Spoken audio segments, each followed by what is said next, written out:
अस्सलाम वालेकुम जी। कुछ दोस्त रल के हमने ये चद्दर का थोड़ा बेरुमती किया था, जो कि हमारी भी इज्जत है, इनकी भी इज्जत। हम पाकिस्तानी है। सिर्फ सिंधी भाइयों की जो है ना, मैं मादरत करता हूँ जिन्हों की मैंने दिलदारी की, मेरे दोस्त थे, उनकी तरफ से भी, अपनी तरफ से भी, ये मैं मादरत करता हूँ। ये भाई इसकी मैं आपसे बस ठीक है।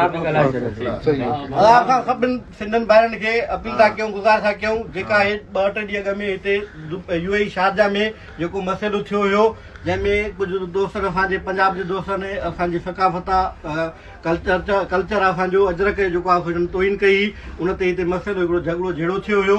हाणे सभु दोस्त गॾु थी ऐं असांजे जेको आहे असांजे तॾहिं तयार आहिनि, उन्हनि सभिनी माज़रत कई आहे। हिन अदई जेको आहे कई आहे, इन अदे दोस्त बि असांखां जेको आहे माफ़ियती आहे, माज़रत कई अथई। असां सभु दोस्त लॻे जेको आहे सभिनी दोस्तनि गॾिजी जेके हिते असां रहूं था, असां हिन मसइले खे दरगुज़र कयो आहे, हल कयो आहे। तव्हां सभिनी सिंधियुनि भाइरनि खे बि गुज़ारिश कयूं था, जंहिंखे बि इन खां तकलीफ़।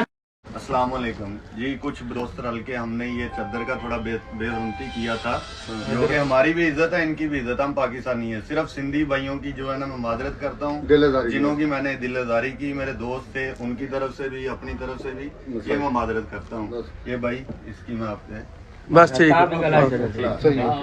सभिनि सिंधियुनि भाइरनि खे अपील था कयूं, गुज़ारिश था कयूं, जेका 2-3 ॾींहं अॻु में हिते UAE शारजा में जेको मसइलो थियो हुयो, जंहिंमें कुझु दोस्तनि, असांजे पंजाब जे दोस्तनि असांजी सकाफ़त आहे, कल्चर आहे असांजो, अजरक जेको आहे हुननि तोहिन कई, उन ते हिते मसइलो हिकिड़ो झगड़ो जहिड़ो थियो हुयो।